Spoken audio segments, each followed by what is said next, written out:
Hello, I'm Dr. Pooja Bansal and this is my 7th video.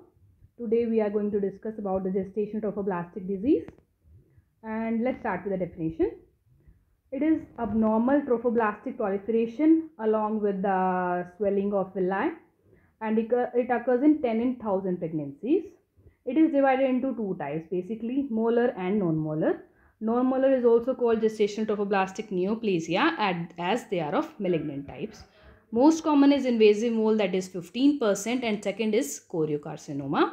Along with the placental side trophoblastic tumor and epithelioid trophoblastic tumor, they constitute about 5%. Let's discuss about the molar pregnancies, partial and complete. Let's start from the karyotype. Partial molar pregnancy is of triploid nature, as dispermy means two sperm will fuse with the ovum containing the genetic material, which will lead to triploidy.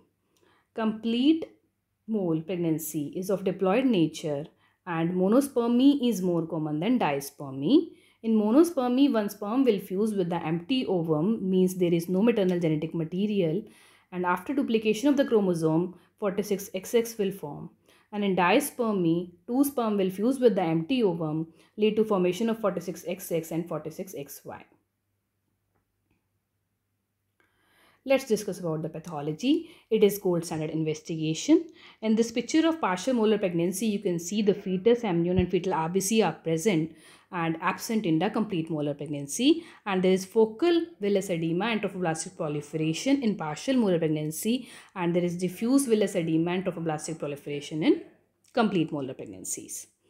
Partial molar pregnancy can be diagnosed as misabortion and complete will be diagnosed as molar gestation. On per abdominal examination, there can be small for dates, and complete molar pregnancies may 50% will be large for dates. Incidence of theca lutein cyst is rare in partial molar pregnancy and 30% in complete molar pregnancy. Medical complications are rare in partial and more common in complete molar pregnancy. Incidence of conversion to post-molar GTN or choriocarcinoma is 5 and less than 1% respectively in partial molar pregnancy, and 15% and 4% in complete molar pregnancy. A new investigation, that is immunohistochemistry P57 KIP2, is positive in partial molar pregnancy and negative in complete molar pregnancy, as there is no maternal genetic material. Investigation of choice, as you know, this is transvaginal scan. On transvaginal scan of partial molar pregnancy, G-sac can be empty or fetal parts can be there. It can be of elongated or ovoid shape. In fetus, demise can be there, anomaly or growth restriction can be there, oligohydroamnios can be there, and a particular appearance of placenta, which is Swiss cheese appearance, can be there, in which placenta is bigger than uterine size with cystic appearances. And snowstorm appearance can be there in complete molar pregnancy. Let's discuss about theca lutein cyst, which is similar to multilocular cyst. It is due to increase in the HCG, which is similar to luteinizing hormone. Theca lutein cysts are anechoic of 2 to 3 cm in size, thin-walled, and occur in bilateral ovaries. And there is no need to treat theca lutein cyst, as they regress itself after 4 months of evacuation. But if patient complaint of acute pain, abdomen or torsion is there, then cyst decompression along with the untwisting of the ovaries followed by the avariopexy is done. Let's discuss about the management. We will ask the patient age, as extreme age are at more risk of molar pregnancy. Then previous history of any molar pregnancy. In symptoms, irregular vaginal bleeding is far more common than amenorrhea and then pain abdomen, and along with that, patient will complain of the passage of the grape-like vesicles. We can ask the patient about any raised BP, any history of excessive nausea and vomiting, history of tachycardia or tremors, which are features of thyrotoxicosis, and a history of breathlessness, dyspnea, cough or hematemesis, which can occur due to embolization. In signs, we can have pallor in patient due to anemia or excessive bleeding, or raised BP can be there. On per abdomen examination, uterine size can be more than period of gestation in 50% and less than POG in 15%. Doughy feel can be there, and there will be no fetal parts, no fetal movement, and no FHS, and complete molar pregnancy. On per speculum examination, bleeding per vaginum can be there along with the grape-like vesicles. On per vaginal examination, uterine size is estimated and theca lutein cyst can be examined as adnexal masses. An investigation starting with the blood, CBC along with the platelet count is sent. LFT, RFT and thyroid function tests are done. ABO-RH is done and beta HCG assay is done. As you all know, investigation of choice is pelvic transvaginal USG. Chest X-ray is done to rule out any METs, and CCT, chest, abdomen and pelvis is done if patient is diagnosed of GTN. And gold standard investigation is histopathology and is sent after curettage and after hysterectomy.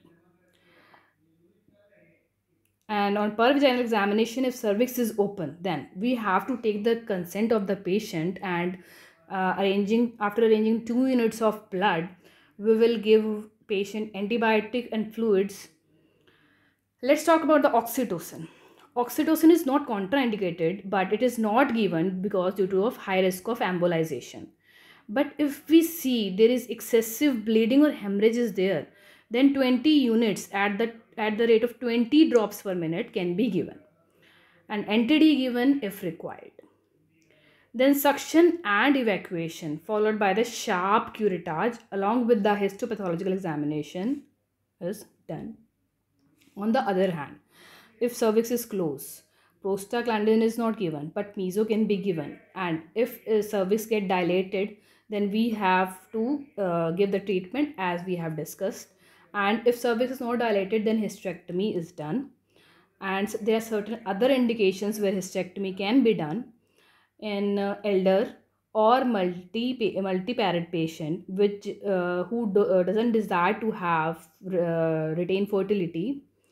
Then intractable bleeding or perforation of uterus is there, or in any infection is there. Then we have to follow up the patient till 6 months or preferably 1 year. Follow-up is done with beta HCG.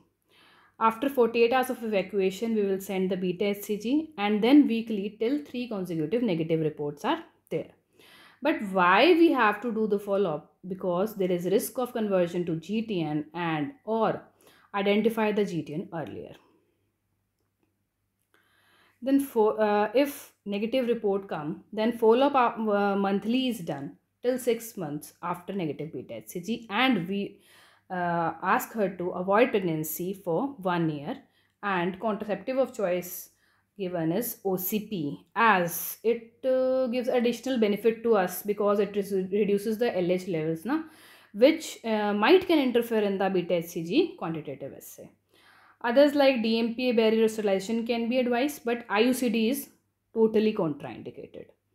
On the other hand, if level is plateau on day 1, 7, 14 and 21, or there is a rise in the beta HCG level of equal to or more than 10% on 1, 7 and 14 days, or HCG is detectable after 6 months of evacuation, or there is persistent bleeding or intraperitoneal bleed which may occur due to uterine perforation, or on histopathological examination choriocarcinoma is there, or there is any evidence of METs, then we have to exclude the pregnancy and investigation for GTN is done. And if GTN is diagnosed, then it is treated with chemotherapy. And this we will discuss in our next lecture. And if you like my lectures, please do like and subscribe my channel and do give me your feedback. Thank you.